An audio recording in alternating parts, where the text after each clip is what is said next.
We're in a constant defensive position in a holding pattern as this failed capitalist state gets worse and worse.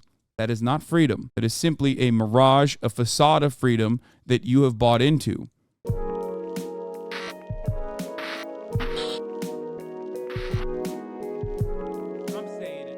What happens to rich people under socialism? A video by Second Thought is ripping through the interwebs. Surely everyone will be normal about this video. Let's take a look.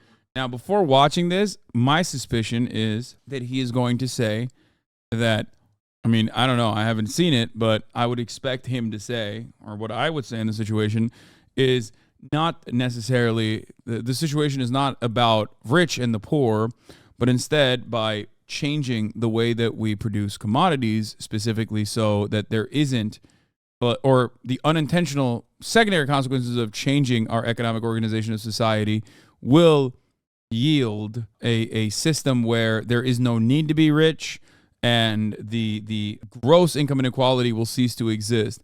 It's not about like forcibly at gunpoint stealing money from the wealthy or you know, even taxing them, as a matter of fact, to degrees that will you know, take their wealth away. With this channel and the deprogram and First Thought, consider signing up for Nebula at the link below.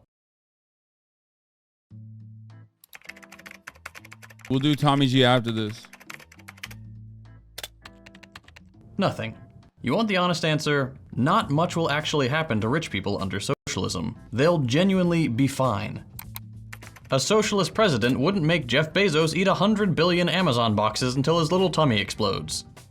We're not gonna bring out the guillotines and pull up Forbes on our phones. There aren't gonna be free Rotten Tomato boxes from a local organic farm dropped around town. In a socialist society, a former billionaire or CEO would either stay in their position if their workers think they did a good job, or they'd get voted out. Their salary and earnings would probably be reduced so that the gap between the lowest paid and highest paid employee in any company goes down. If they're sitting on a dozen or so empty properties and new housing isn't enough to satisfy everyone's needs, they may only be allowed to keep 2, maybe even 3. If they got wealthy doing something despicable, like dumping toxic waste.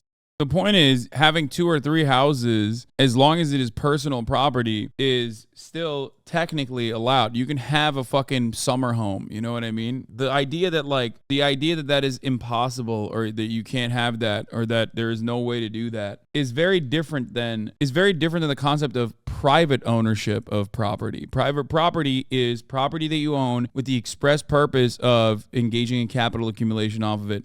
That's the difference. Somewhere, their wealth may be used to fix the things they did wrong. And honestly, that's pretty much it.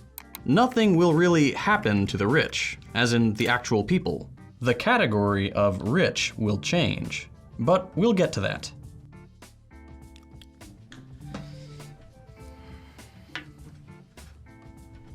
Anyway, first, from each according to their wealth to each according to their need. Fuck this 3-house thing. Yeah, you got it, man. You got it. We can't even have fucking healthcare in this country, but, you know, you're right. No, actually, we're coming for your toothbrush. Personal house used as a hotel? What? For some reason, a lot of people are worried that socialism means going on a rampage. And the first thing we need to talk about to correct that impression is that most socialists aren't dumb. Every piece of socialist writing that has ever existed is constantly emphasizing that individual wealthy people are not the problem.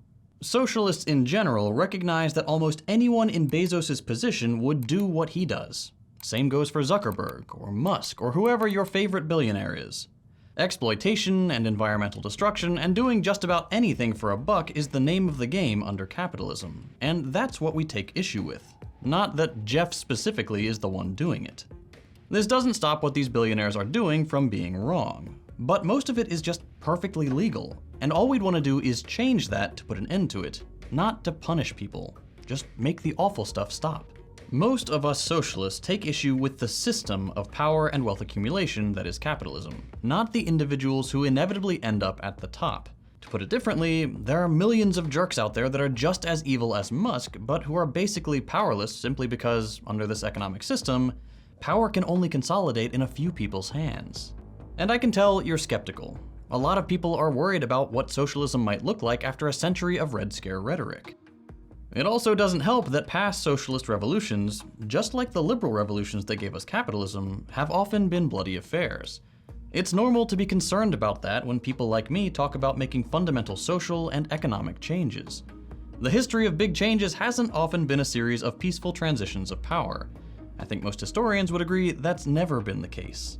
I will point out, though, that there's a tremendous amount of bloodshed required to keep the current system chugging along. Billions of people are kept in artificial poverty when we have enough food and housing for all. Enough jobs that need doing so that no one needs to be unemployed. Enough resources to provide everyone with healthcare and education. Hundreds of thousands of protesters are brutalized by police and army forces when they complain that life is too expensive and the air is getting unbreathable. Not to mention how gruesome wars are constantly waged for the profit of a few defense and oil companies.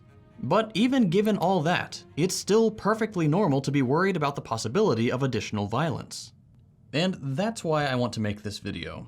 What I want to clear up is the false idea that violence against the wealthy would be a part of regular socialist society, because it simply wouldn't be. The main concern of socialism is equal democratic and economic power, a guaranteed higher standard of living coupled with a more extensive democracy.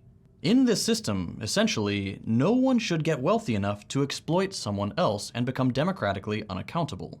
Businesses compete, the winners monopolize and oligopolize, and basic needs are gatekept while companies are given a license to destroy or appropriate common resources.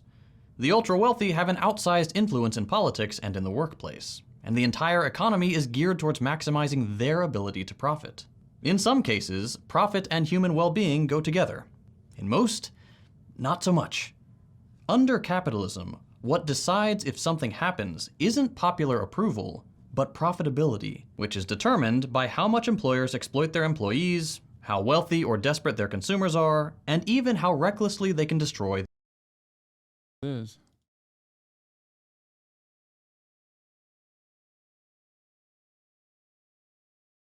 What are you doing, bro? Are you fucking drunk? What's happening? The environment. The idea is to stop all that by bringing the economy under democratic control. To have workers elect their boss, or choose to restructure their workplace entirely based on their expertise in actually doing the work. To have natural monopolies and other parts of the economy controlled by a democratic government. To have some market mechanisms not guided by profit. To replace private banks with public banks, with appointed or elected representatives. Instead of a board of directors trying to figure out how to make workers pee in more bottles, a democratic council would decide the best way to use something like Amazon's distribution network and algorithms to actually benefit society. The point is, nothing happens to wealthy people under this arrangement. The rich are just not part of the plan. Not the individuals, they can stick around, but the idea of someone getting obscenely wealthy in this society seems pretty pointless, and ideally impossible. As a real-life anecdote, look at how the last emperor of China was treated after their revolution. They didn't off the guy. He's on TikTok, brother. What do you mean?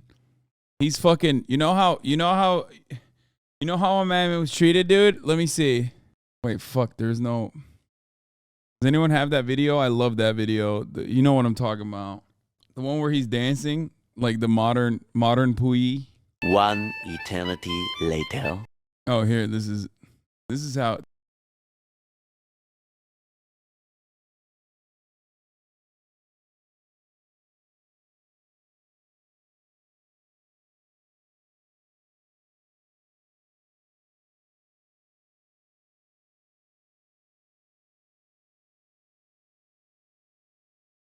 He's got anime cutie pies all around him. What the fuck? Are we really pretending they look alike? Really, dude?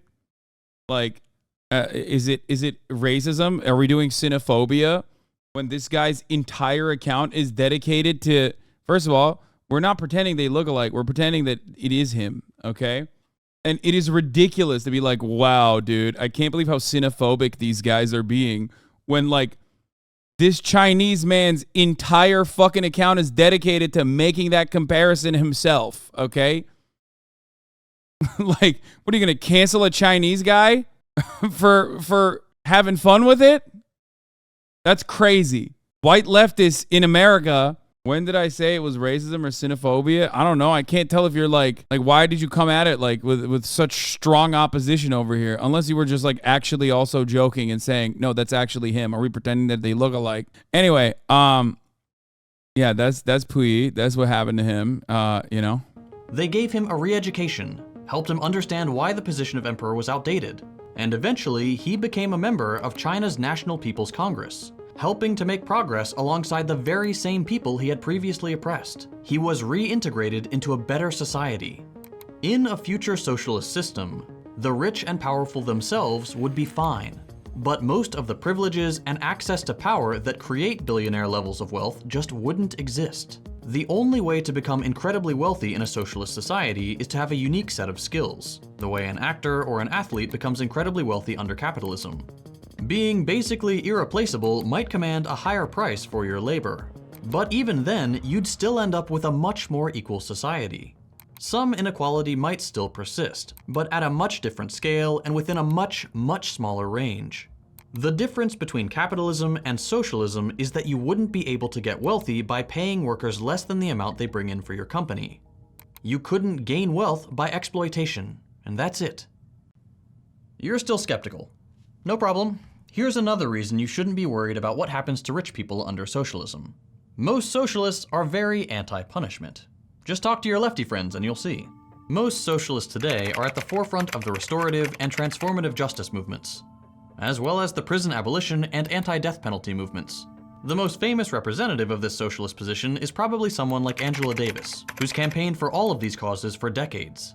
The idea of punitive justice, or the eye for an eye logic that governs a lot of our justice system today, is deeply unpopular in the modern left, and one of the things that socialists are adamantly against. In parallel to socialist ideas about changing systems, we would much rather make crime less economically necessary or less enticing by ensuring everyone's needs are met unconditionally than by threatening people with a violent state apparatus.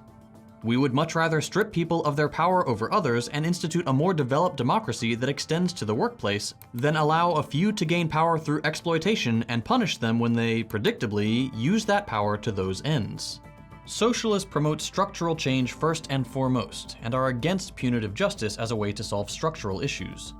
The idea that this would just not apply to those who happen to be wealthy is possible, but realistically very unlikely. And of course, this isn't to say that a socialist society would be without the means to punish people who commit crimes. Historically, after every revolution, there have been elements, often funded by one of the capitalist powers, that tried to undermine the socialist project through acts of terror. This wouldn't be acceptable in a socialist society any more than it is in a capitalist one. Those people would still face the consequences of their actions, whatever those consequences are determined to be. But on the whole, the goal of socialist justice is to be. It is always funny when capitalists talk about like socialist transition and the inevitable violence, and they become the most like ridiculous across the board humanitarian anarchists in that very moment where they're like, well, any kind of transition to power requires violence. Like, what do you mean? And it's like, okay, so do you think the current system is violent? Like, is it violent for the majority? Do you recognize that then? Because it's always the same projection, right? It's the same principle behind white people fearing being the minority in America because they know what they've done to minorities in the past. And what if minorities will enact the same kind of violent retribution against them? Well, what if they don't? You know? I saw this before. I saw this earlier today on Twitter where someone was talking about these fucking ghouls on the right who were like talking about how the guy who wanted people to recycle got fucking violently stabbed in Brooklyn, and they were celebrating it. And then after they were done celebrating it, like yesterday, they were now talking about how like, well, they actually deserve it. These leftists deserve being punished this way because they hate us in the same exact way. How dare you? And a comment on that that stuck with me that I also regularly mention is that, yeah, I fucking hate right-wingers. Like, it's not a secret that I hate right-wingers. It's not a secret that I hate reactionary people. It's not a secret that I fucking hate fascists. But I still want them to have health care. I still want them to have education. I still want them to have a comfortable existence, right? I want to make it so that the material conditions are so well for them that it's virtually impossible for them to still maintain a position that they are like violent reactionaries. Will they still exist under a similar situation? Certainly, but if everything is set up, then most people will already outcast them as social pariahs in general. Obviously, there will still be an enforcement mechanism, but that's the major difference between, in my opinion, a lot of people who are empathetic and socialist versus people who are fascist. There is no peaceful ethnic cleansing. Okay? That doesn't happen. If you're a fascist, your goal is to ultimately rid everywhere of whatever you declare the outgroup. Okay? But under a socialist organization of the economy, it's not supposed to happen. There is no ethnic cleansing in that structure. There is no outgroup that needs to be violently purged. Don't forget that going back to being a worker is a fate worse than death for some. Yeah. The point is, there is no outgroup in that structure. There is no outgroup in that structure, and violence does not need to happen in that situation at all. It does not. Violence, however, is oftentimes a historic constant, but I won't stop pushing for an ideal transition. You know what I mean? How do you tackle the argument that we are idealists? What do you mean? You need idealists. I don't think that's necessarily a bad thing. Like, it doesn't work in practice type shit. If people claim that it doesn't work in practice, then they're just objectively wrong. I think that capitalism was useful historically, and it has outlived its usefulness. But those who brought about these changes, who at least sit at the top of the structure, refuse to let go. Capitalism is a system that necessitates violence for its own maintenance. There is no way that this structure holds together, this unjustifiable structure where the majority serve the interests of the few, the tiny, minuscule minority, without a constant flow of violence. It is inherently less violent to evolve out of this economic organization to a better one. $1 million mansion. They want you dead, cuck behavior. You wish the outgroup is the group that wants you out. Sorry, fake socialist, $1 million mansion. Yes, I am a fake socialist. Okay? I am. I'm a capitalist. I love capitalism. Okay. Does that make you happy? Now listen to my words as a capitalist then, okay? I'm a very successful capitalist, right? Think about that. If that's the case, you should respect me, right? You should respect my authority. You should respect me. You should respect the incredible industrious nature of myself, a beacon of prosperity that you want to be like. If that's the case, and yes, by the way, it's a $3 million mansion. Fucking get it right, piece of shit. Okay? If bigger the number, better the person. If a richer person is actually, better than a poorer person, then why don't you fucking listen to me then? Anyway. Be more restorative than punitive, as we saw with the example of the Chinese emperor.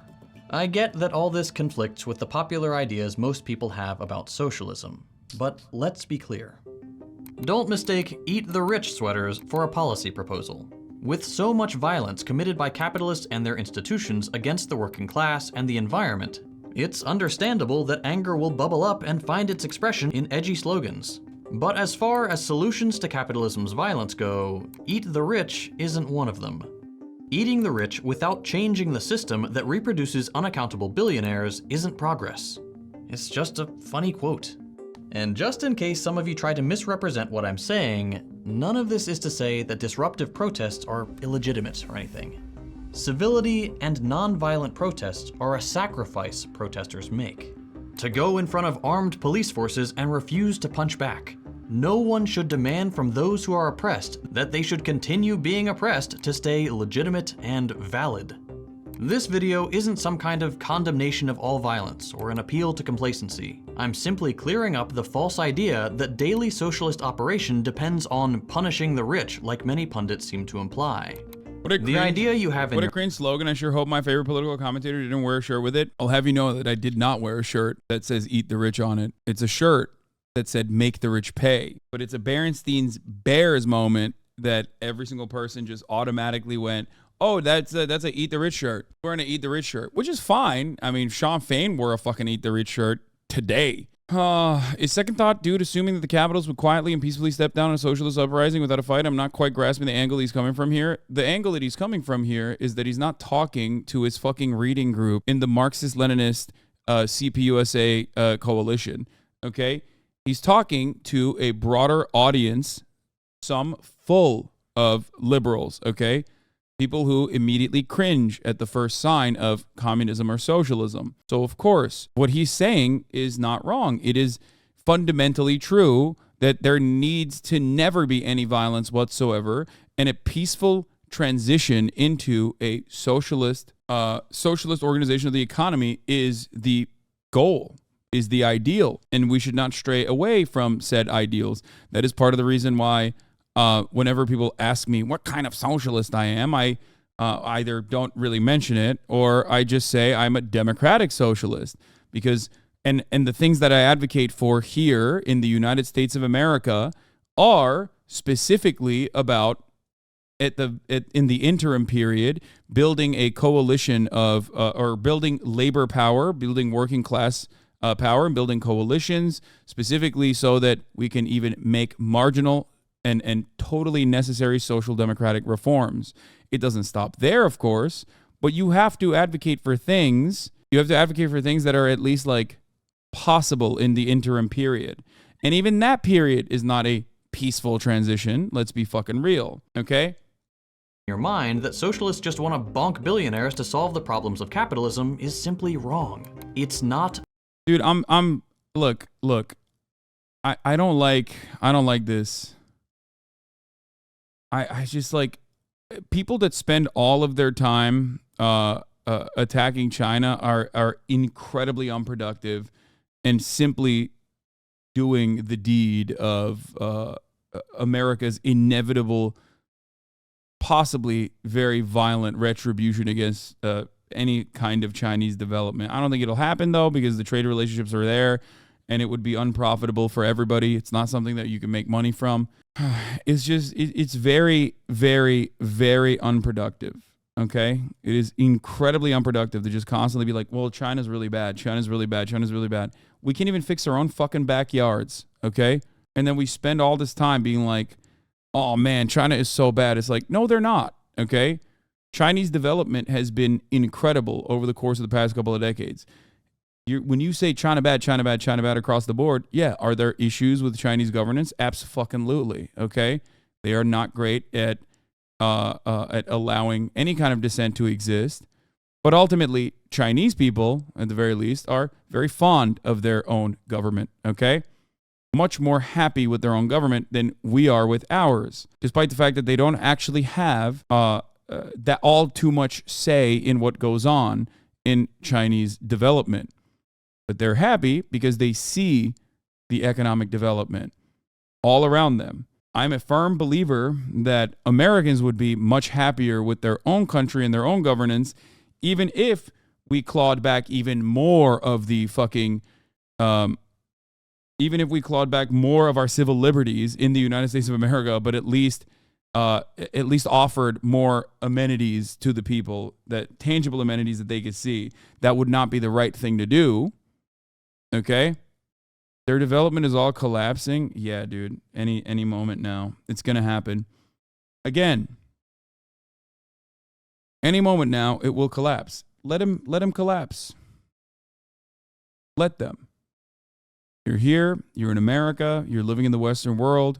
Please. What? Lamau, finally a nuanced take, Hasi. If you think that I haven't regularly talked about, regularly with incredible frequency, talked about why I choose to live here and not in China, I don't know what to tell you. Perhaps you think that my position is not nuanced because you have only heard my position through a filter. A filter that is inherently biased. A filter that has an interest in telling you that I do not have a nuanced take in this situation. Okay? Please. Anyway, Hasan has rehashed his same trying to take like 1,000 times. Of course. The point is just that a school-ass take? The point is, okay, let fucking China collapse if it's inevitable, okay? I work for a job. I can only go off your tweets. You right? Point to any tweet that I've ever tweeted about China. Have I ever tweeted about China? Or did you see clip chimps on Twitter of my China takes, which is exactly what I was saying? No. The issue is you want everything spoon-fed to you, and sometimes you are at the whims of others who filter that information before it reaches you. You can exercise critical thinking, especially if you have enough goodwill and enough charitability for being here for as long as you have. The problem here isn't that you're like, I don't know, bravely defending people that have been wronged by China. That might make you feel like your cause is just or anything. The problem here is that you come in here with a cynical attitude, with an assumption that you've made about my position. Okay? Anyway, ultimately, every single state has its own issues. Every single development process is going to run into hurdles. I have never hid the reality that there is a lot of state suppression of any kind of dissent in China. It is my major criticism with China in general. I mean, I saw most of your interview with What's His Nuts, the Teddy Fresh guy. No, you didn't. You saw someone else watch that interview. That's why you have this perspective. Anyway, whatever. Dude, I'm shitposting. Just ban me and move on. Yeah, you're brave. You're a brave poster, chatter. Hasan's tanky arc is upsetting. China bad. China is the enemy to the left. Chinese leftists are criminalized. Hasan's tanky arc is upsetting. See, this is it. People don't want nuance. They want comfortable narratives. Tanky, move on. Got it. Yes, I'm a tanky. Okay. Anyway, the point is, holy shit, that was unironic IRL China bad. You did this. You gave into one debate perv. I know. There are varying degrees of freedoms. This is very important. This is not just about China. Okay? This is about freedom in America.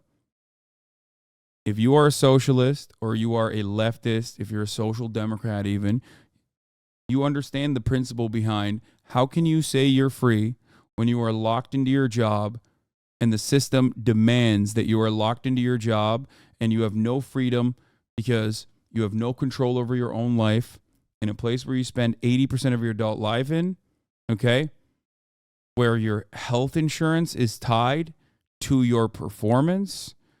You also cannot move away because you have debts to pay, because you are in one of the few nations where you have to spend hundreds of thousands of dollars and debt and take on student loan debt, specifically so you can get that education and become a more productive member of the working class. That is not freedom. That's not freedom at all. And I think Americans, regardless of their foreign policy opinions, okay, understand that reality.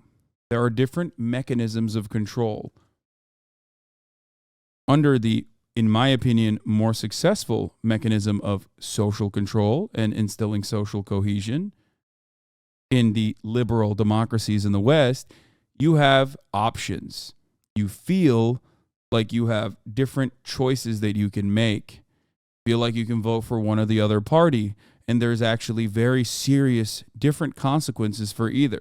And yet neither of those parties are actually making genuine material improvements in your life. Neither of those parties are actually pushing for socialized medicine. Neither of those parties are actually pushing for free healthcare and a college education. Neither of those parties are actually opening up avenues so that labor unions can continue to thrive and have some semblance of labor militancy in this country to claw back benefits that are afforded to other workers all around the world in comparable OECD nations. We're in a constant defensive position and a holding pattern as this failed capitalist state gets worse and worse. That is not freedom. That is simply a mirage, a facade of freedom that you have bought into. The inverse of that, in my opinion, is less preferable. An authoritarian system where you may feel like the government has your best interest at heart, or you may not feel like the government has your best interest at heart. You still have no say in what the government does. And then also on top of that, you can't even fucking at least feel like you can dissent. Okay? Let's continue. A solution. Ending a system that produces billionaires is the #1 goal, not hurting people. We don't want jerks with the authority to change our understanding of what qualifies as a toilet. The problem is the system, not the jerks. Let's be even clearer. For someone uber wealthy under capitalism, life under socialism would be different.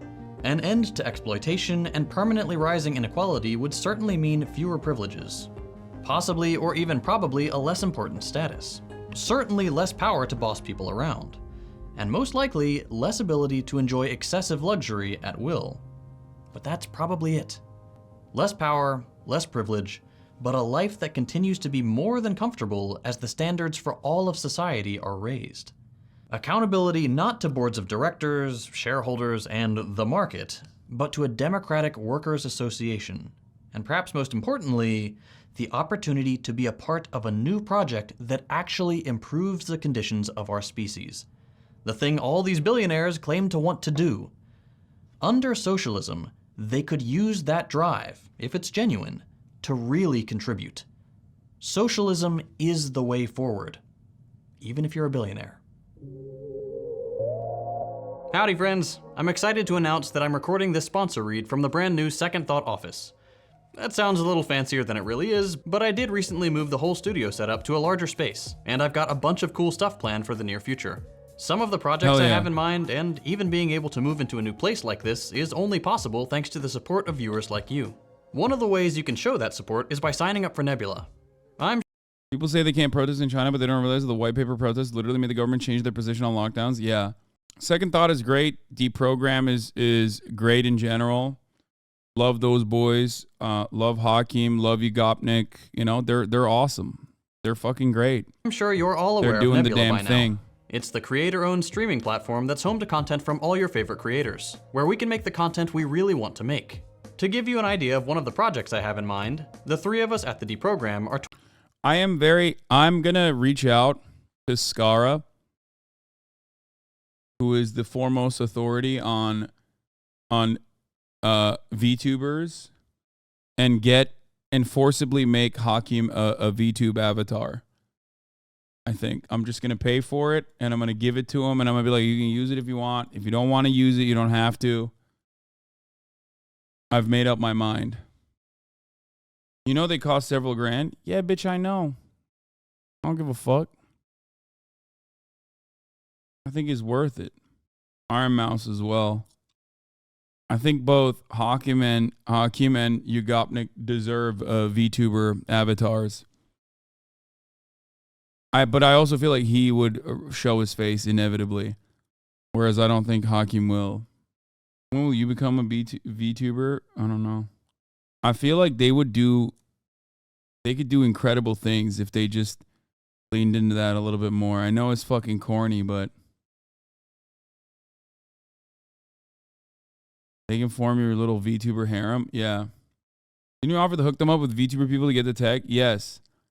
But I think it would be better if I just did it and then gave it to them, and then they'll just have to use it because it's like fucked up and embarrassing if they don't. You know what I mean?